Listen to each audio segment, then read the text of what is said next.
ಅನಾದಿ ಕಾಲದಿಂದಲೂ ಭಕ್ತರ ಕಷ್ಟ ನಿವಾರಣೆಗೆ ಪ್ರಸಿದ್ಧವಾಗಿರುವ ಚನ್ನಗಿರಿ ತಾಲೂಕಿನ ಇಟ್ಟಗಿ ಗ್ರಾಮ ಪಂಚಾಯಿತಿ ವ್ಯಾಪ್ತಿಯ ಮಂಡರಘಟ್ಟ ಗ್ರಾಮದಲ್ಲಿ ಜುಂಜೇಶ್ವರ ಸ್ವಾಮಿ ಜಾತ್ರೆ ಭಕ್ತಿ ಭಾವದಿಂದ ಅದ್ದೂರಿಯಾಗಿ ನಡೆಯಿತು. ಜನವರಿ 5 ಮತ್ತು 6ರಂದು ನಡೆದ ಈ ಜಾತ್ರೆ ಮಂಗಳವಾರ ಭವ್ಯವಾಗಿ ಮುಕ್ತಾಯಗೊಂಡಿದ್ದು 2 ದಿನಗಳ ಕಾಲ ಗ್ರಾಮವೆಲ್ಲ ಭಕ್ತಿ ಭಾವದ ವಾತಾವರಣದಲ್ಲಿ ಮುಳುಗಿತು.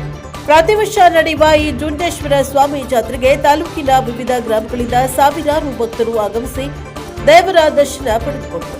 ದೇವರಿಗೆ ಒಣ ಕೊಬ್ಬರಿ ಸುಟ್ಟು ಗುಗ್ಗಳ ಹೊತ್ತರೆ ಮನೆಯಲ್ಲಿ ವಿಷಜಂತುಗಳ ಕಾಟ ದೂರವಾಗುತ್ತದೆ, ಮಕ್ಕಳಿಗೆ ಬರುವ ಬಾಲಗ್ರಹ ಸೇರಿದಂತೆ ವಿವಿಧ ಕಾಯಿಲೆಗಳು ವಾಸಿಯಾಗುತ್ತವೆ ಎಂಬ ಗಾಢ ನಂಬಿಕೆಯೊಂದಿಗೆ ಭಕ್ತರು ವಿಶೇಷ ಪೂಜೆಯನ್ನ ಸಲ್ಲಿಸುತ್ತಾರೆ.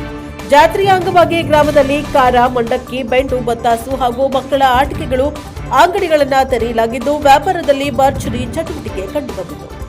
2 ದಿನಗಳಲ್ಲಿ ತಾಲೂಕಿನ ವಿವಿಧ ಭಾಗಗಳಿಂದ 10,000ಕ್ಕೂ ಹೆಚ್ಚು ಭಕ್ತರು ಜಾತ್ರೆಯಲ್ಲಿ ಭಾಗವಹಿಸಿದ್ದು ಜಾತ್ರೆಯ ಸಂಭ್ರಮಕ್ಕೆ ಮತ್ತಷ್ಟು ಮೆರುಗು ನೀಡಿದರು. ಈ ಸಂದರ್ಭದಲ್ಲಿ ಶ್ರೀ ಜುಂಜೇಶ್ವರ ಸ್ವಾಮಿ ಹಾಗೂ ಕರಿಯಮ್ಮ ದೇವಿ ಕಮಿಟಿ ಅಧ್ಯಕ್ಷರು, ಸದಸ್ಯರು ಹಾಗೂ ಊರಿನ ಮುಖಂಡರಾದ ಕುಮಾರಸ್ವಾಮಿ, ಮಾಜಿ ಗ್ರಾಮ ಪಂಚಾಯಿತಿ ಸದಸ್ಯರು ಹಾಗೂ ಮಾಜಿ ತಾಲೂಕಾ ಪಂಚಾಯಿತಿ ಅಧ್ಯಕ್ಷರು ಶ್ರೀಧರ, ಗ್ರಾಮ ಪಂಚಾಯಿತಿ ಸದಸ್ಯರಾದ ಬೀರಪ್ಪ, ನಾಗೇಂದ್ರಪ್ಪ, ಕವಿರಾಜ, ಮಾಜಿ ಅಧ್ಯಕ್ಷರಾದ ನಾಗಪ್ಪ ಹಾಗೂ ಊರಿನ ಗ್ರಾಮಸ್ಥರಿಂದ ಈ ಸ್ವಾಮಿಯ ಜಾತ್ರಾ ಮಹೋತ್ಸವ ನಡೆಯಿತು.